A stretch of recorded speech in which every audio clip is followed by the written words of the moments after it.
Ni Winifrida Wilson, mkazi wa Dodoma, hapa akiwa darasani katika shule ya sekondari Lugalo, manispaa ya Iringa. Alizaliwa akiwa na afya njema, akasoma elimu ya msingi hadi kufikia kidato cha 4 bila changamoto yoyote.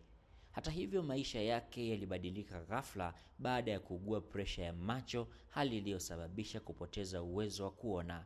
Ndoto zake zikayeyuka kama barafu juani. Tokea form 4 nilipata 2 ya 20.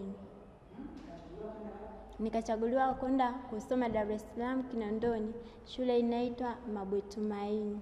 Yaani somo ile nilienda 2022 kuanzia mwezi wa 7. Ulipofika mwezi wa 8 hivi, macho yakaanza kusumbua tena.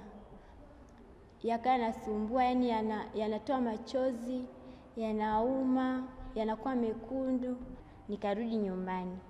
Anasimulia changamoto alizokutana nazo, ikiwa ni pamoja na kutengwa na baadhi ya ndugu, lakini wahenga husema mjomba ni mama. Kweli mjomba wake alimpa hifadhi na matumaini mapya ya maisha. Yaani wengine wanakuja wanasema kabisa upumzike tu, usiende shule. Katika kipindi hicho kigumu, radio na televisheni vikawa faraja yake, sauti zikigeuka macho mapya ya kumuonesha dunia. Baadaye nikaja nikabonyeza, nikawa nasikia radio wanazungumzia kuhusiana matumizi ya white cane, ile fimbo nyeupe. Anafundisha kwenye hiyo radio uzima. Nikasema hebu ngoja nisikilize hii hapa fimbo nyeupe kwa wasoona ndio ikoje. Nikaa nasikiliza, ndio alikuwa anamalizia ya Fante Magesa anaelezea kuhusiana hiyo fimbo nyeupe. Alivotaja ile namba nikaikalili. Nilivyoikalili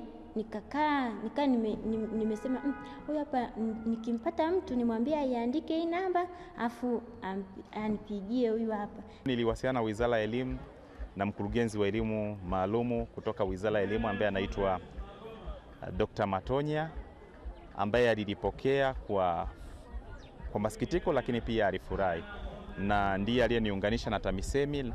TAMISEMI nilikutana na Mr. Hinju. Mr. Hinju akaniambia nilete vyeti vya binti. Msaada wa jeshi la polisi, Winifrida aliletwa katika shule hii kuanza upya safari ya elimu mwaka 2024. Akianzia kujifunza nukta nundu, alijifunza kwa haraka na kuungana tena na wenzake darasani, akithibitisha kuwa ulemavu si kikwazo cha ndoto. Tukaona Winnie kwa ufaulu wake sio lazima arudi form 5, aendelee tu na hawa waliopo.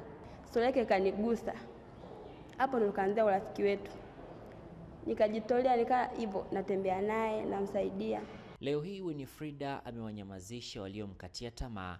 Anahitimu kidato cha 6 katika shule ya sekondari Lugalo, akiwa mfano wa kuigwa kwa wengi.